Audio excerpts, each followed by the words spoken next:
Are you recording?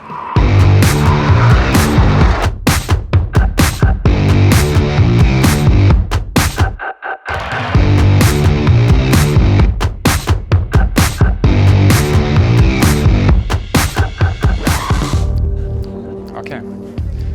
We've got two fantastic Phantoms here from the Turkish Air Force. Number 1, number 2, with some really rather interesting tail art as well. 2 General Electric J79s in each of them. 18,000 pounds of thrust, full afterburner. It's loud, it's fast, it's a cool aircraft. And with a gun in there as well. It's an E, an Echo model. And then we go over here, where we have the Finnish Hornet. And what's cool about the Hornets in Finland is, of course, that they do dispersal operations, and they smack that ground just like the US Navy would with their carriers. That gear has seen some things, let me just tell you that. If that gear could talk, it would tell you some stories. The Finns keep their aircraft remarkably sort of clean. There's no big tail art, no real sort of razzle-dazzle on them, which I admire. Very simple, but effective. I'll take one, yes, thank you. There we go, got the official badge on there. The Gripen, which makes me very nostalgic because of reasons. Yeah, I have flashbacks. I have really fond memories of this one. F-21 here from the Swedish Air Force decided to show up with their Gripen and the biggest freaking missile they could find. It's the RBS-15. Yeah. We got a message from the Swedes from F-21, and we're going to check out the Gripen a little bit closer. So here we go. Thank you, Sweden, for inviting us here. Oh, the RBS-15, it's an anti-shipping missile designed by STOvL and the other coalition workers with STOvL. Yeah. It's big, it's massive, so it will fly really fast and pretty long distance. And also very low, I Very assume? low, around 10 to 50 meters above the sea level. Nice, okay. So it's hard to detect. Yeah. It's enough to essentially cut the boat in half. Okay, that's a big payload then. It's a big payload. Yeah. It's a good looker. It's a looker. It's a looker. It's a looker. There's people. It's an air show. This one has an AESA in there.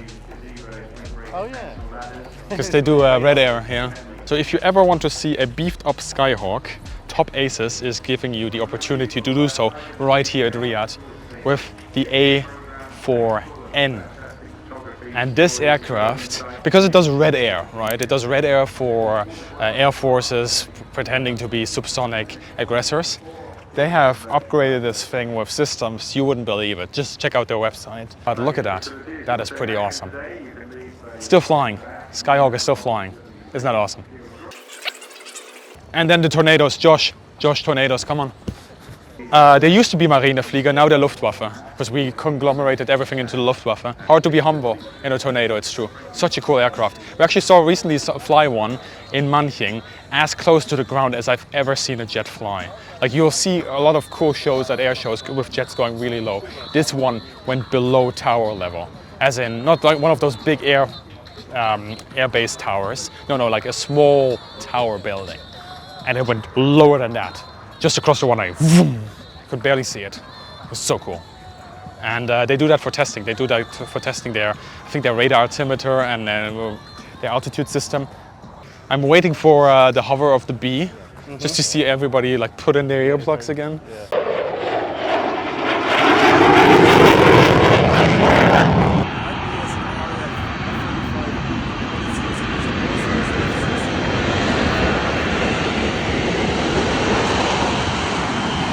One of the most powerful engines that was put on a jet fighter ever. And we have, beyond that, of course, a lift engine, the Rolls-Royce lift engine. It siphons off, one might say, via crankshaft and clutch, half of that power in order to deflect it downwards, right where you see the missiles being just in front of that, of the aircraft.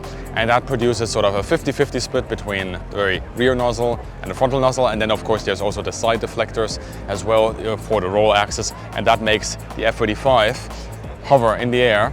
Beautiful displays. You just can't talk while they're there. In fact, I am on record of telling Lockheed Martin that their new slogan should be, if stealth, missiles and bombs don't fix the problem, the noise will. The marketing department still has to get back to me on that. STOvL? I don't know. Somebody tell me.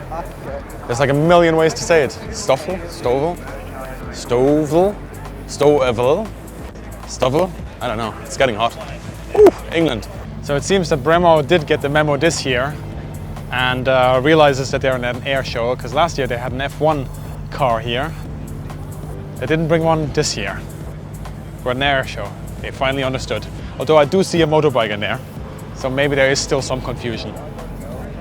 Team Tempest, or whatever it's called now, they change titles all the time, with a big massive queue already, awaiting their time to be on Tempest. With a big massive canopy. That is a big canopy. Look at that. If an aircraft would get an award for a big canopy, Tempest would get it. That is massive. Oh, that is a beautiful hat. Get that hat. You see that hat? I want a hat like this. I'm gonna ask him where he got his hat from. Excuse me, where did you get that hat from? Shop over there? Yeah. All right, thanks very much. I want a hat like this. That's an amazing hat. Have you seen that Spitfire hat? Yeah. That's amazing. All right, Breitling brought a submarine. Breitling brought a... What is it with these watch companies not understanding the fact that we are at an air show? First Bremmo, they've sort of got the memo, and now we have a submarine. Last year, right here, there was a P-51. I'm confused. Somebody explain to me what's going on with watch companies, because I don't understand. I surely don't understand. Ah yes, and this is the famous line that I cannot cross with my pass. Can't access, we don't have that pass. I'm doing it. I'm crossing the line. Nothing happened, I'm still alive. We're looking for the Luftwaffe, Josh. I found tornadoes, obviously, we know where they are, but I'm still looking for the Luftwaffe. The Americans are here with a couple of F-15s. We'll see one flying later on, I think. But I think it's the Qatari one that's flying, not the American ones.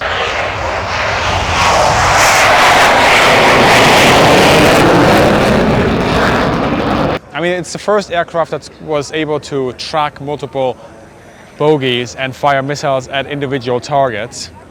But back in the day, when an F-15 turned on its radar, everyone knew. And then they would run. I mean, it has like 100 confirmed kills, which is more than any other fighter jet that is currently in operation. But now it's got an AESA, which makes things way more interesting, in my mind.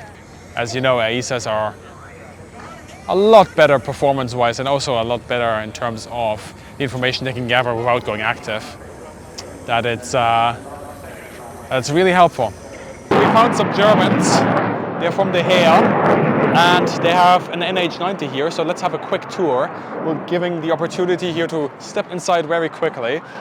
External tank, by the way, here 500 extra liters.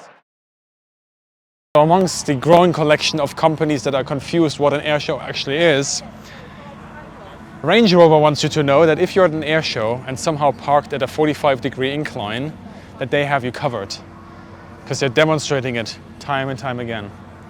A luxury SUV Range Rover in its natural habitat, doing stuff it never has to do in real life. Why are we watching this? I think we're woefully under-equipped. We need one of those ladders for you. He knows, he's prepared. We're not. That's what I'm saying. Now, we've got an open skies aircraft from the Germans here, with the oldest sort of font you could imagine. Paint scheme right out of the 70s. A little bit of retro vibes here from the Germans. Yeah. Honestly, I don't know what to say about that aircraft. They're here. They're happy. They're good to have. Yes. Hunter. Still flying with the Hunter team as well. And what's cool about the Hunter is the firepower that this aircraft has. I mean, it's got 4 30mm right there in the Sandrines. Why they're called Sandrines, you can check out yourself. That's a lot of firepower. And of course, the cool thing about coming to an air show and actually seeing a Hunter is because the Hunter still holds the record with that flying display of I want to say 27 aircraft doing a full loop in close formation. Somebody in the comments will correct me on the number. And if you ever see pictures of that or footage, it's spectacular. Look it up. Just so many aircraft flying a loop in close formation, really spectacular. As he's whipping his aircraft around, let's have a look a little bit beyond that. That's a helicopter, never mind. Off into the air immediately. It just goes screaming up.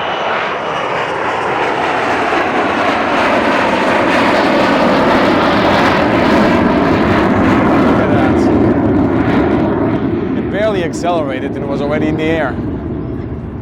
Incredible machine. Has like a flight ceiling of 80,000 feet. Well, maybe it can even go higher, who knows. No weapons, but a lot of cameras and a lot of sensors. If you want to know what's happening somewhere in the world, you use a YouTube or a satellite. Apparently the display team tents are somewhere over here. So we'll find them. The Spanish Harriers and their demo team are so popular that they didn't even have time to set up their stall properly, and people are already crowding up and buying all the merchandise. So this is what success looks like. The tent isn't even up yet. They're setting it up right now. They're already selling everything. That's awesome. We found a German table with all the merchandising pricing, but no Germans. So the search for the Luftwaffe continues. Yeah, it looks weird with a long nose, doesn't it? It just doesn't look right. Are they giving stuff away for free, or why is there a queue? Merch store, okay. Everybody's getting hyped, especially me. Where are the red arrows? Please, put your hands together. There they are, there they are. Royal Air Force, Air Majesty, it's the Red Arrow! I can't add anything to that introduction. Team arriving at our world famous Diamond 9, trailing on red, white and blue. And as the team pull up, you can see us in that world famous Diamond 9 with that planform of the shape with the sun glistening off the aircraft. There are actually 11 pilots in the Red Arrows. You have reds 1 through 9 displayed in front of you today. On that front row, on the far left hand side is Red 5. That's Flight Lieutenant George Hofday.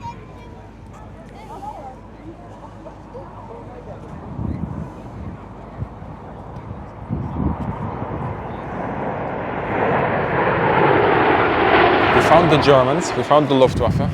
So let's go to them and check out what we can film. Next one up is the Typhoon from Bavaria, the Bavarian Tigers. Taktisches Luftwaffengeschwader 74, which was very well pronounced by the British commentator, by the way. Must have practiced that in front of the mirror. And we're gonna see 40,000 pounds of thrust out of those combined two EJ200s very, very soon.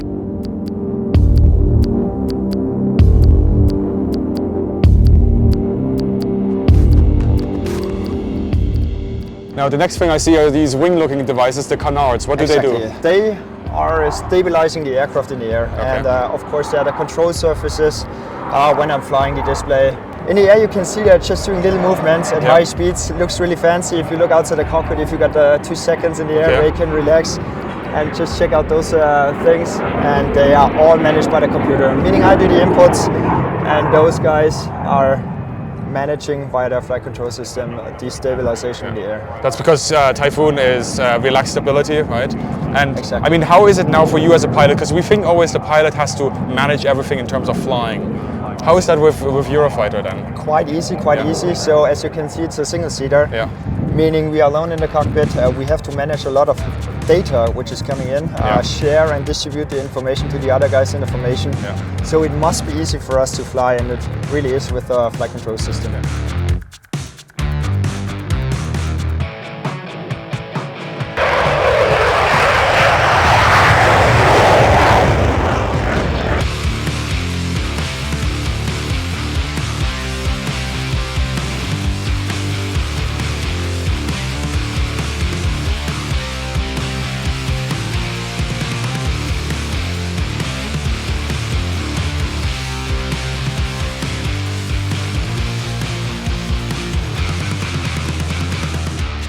Josh, I want to look at the A400 quick.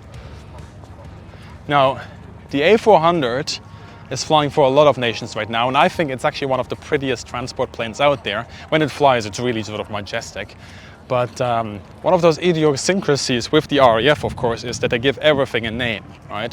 Everybody uses the same designations. It's just the A400. And then the RAF goes, no, we call it the Atlas. And then they call something else the Voyager, and so on and so forth. But everybody calls it a different name. But here we are in Britain, giving things a proper designation. That is the most well escorted. That's properly old school driving. That is. You need a man with a red flag. That is the most escorted van I've ever seen. Do you do YouTube? Yes, we both do actually. Yes. History videos? Yes. Yeah. They're pretty decent. Thank you. Keep it up. Thank you, we will. Absolutely. Thank you. Nice to meet you. Nice to meet you as well. They'll probably open up that at some point later, so let's... Oh God, it's voodoo magic. Half the Canadian Air Force has shown up. Yeah. Yeah, it's 100 years Canadian Air Force. Happy birthday, Canada.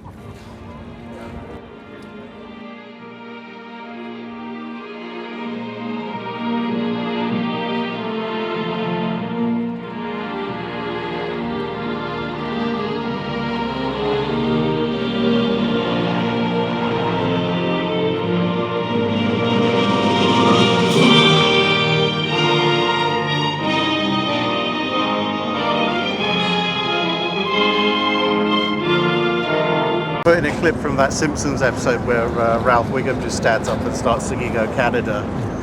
I have never seen The Simpsons. Right, fair enough. Yeah, that reference. Yeah, it just went over me like a typhoon. And I want you to look at the nose of the Typhoon, right? I want you to look at the nose. And then I want you to look at pictures of German Typhoons and see the difference. The Pirate isn't on there. So the IR tracking system isn't on the German ones.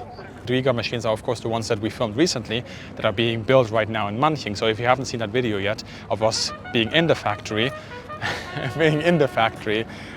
in Manching, looking at exactly how a Typhoon gets built, do check that out because it's fantastic. It's really the amount of insights we got there was amazing. Irish Air Force is here in its entirety.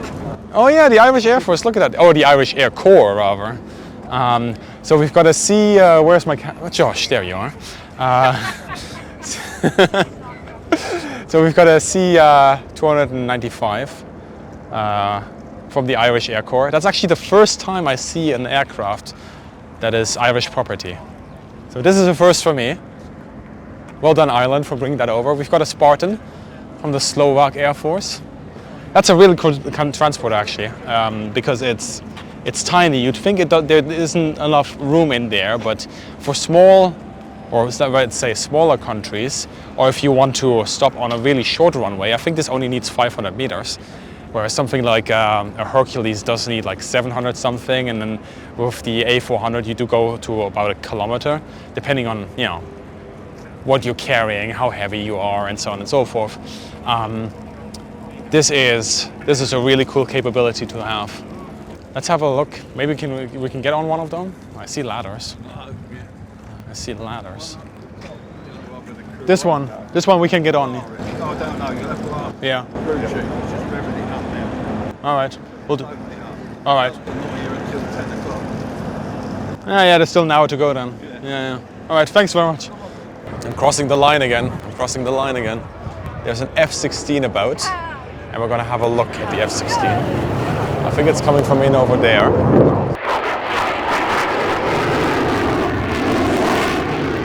Nice. Loud, but nice. Awesome.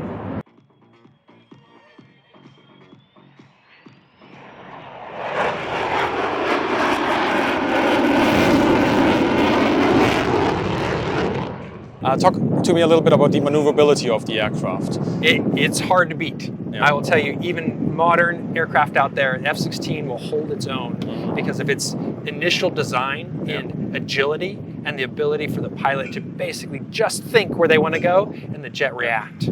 So the F-16 has an extremely fast roll rate. Yeah. It has the ability to pull 9 Gs, and it also has the ability, if your mission set changes, to throw 3 fuel tanks on, throw conformal fuel tanks on, and just go forever. Yeah. So it depends on whatever the mission set requires. If you need bombs, it has the ability to load up bombs. If you need extra missiles, you can load up extra missiles. So that ability to tailor it to the mission set of whatever country, whatever their needs may be, it's kind of what makes the F-16 so special. Notice when you talked about the maneuverability there, your hand immediately went to your right-hand side where the stick is. That is. Yeah. So what's the difference there? Like usually we think the stick is in between the legs, right? Why is it to your right? Where's the Chipmunk? Oh, look at that. That was my first ever Airfix kit. It is a good aircraft. They have one in Berlin that has, I think, bullet holes in it, because they flew the RAF flew around Berlin with it, and sometimes the East German border guards would shoot at it. There's like one picture where you see just somebody with like a assault rifle like aiming at them. I saw it hanging. I didn't see the holes, but I was told there are. Oh well. So here's the thing. The Norwegians, they are going to fly this year with, I think, the F-35 with 332 Squadron. Now, I don't know, is it called 332 Squadron in Norway, or is it 332 Squadron? Because that squadron was founded in the UK during World War II. It'd probably be 332 then. Yeah, that's Norwegians. Please tell me, is it 332 or 332 for you? Because in the UK it would be 332. I need to reach out to these people. I didn't know Norway had a historical squadron. Nobody told me. Why haven't you told me? See you all again in the future. Thank you very much. Goodbye. We saw so many awesome displays. The Patrouille Swiss, the red arrows, both of them throwing it out of the park. Throwing it out of the park? Actually, no, they knocked it out of the park. And the F-15, of course, the F-16, the F-35, all of those displays were absolutely magnificent. Multiple Typhoons as well, Italian Air Force, German Air Force, RAF, absolutely fantastic. And of course, also a big thank you to the Swedish Air Force, the German Air Force, and the Serbian Air Force for hosting us here at RIAT and showing off their equipment. Please let me know what your impressions are in the comments below. And as always, I wish all of you a great day and see you in the sky. And now I'm gonna walk off the screen like a professional.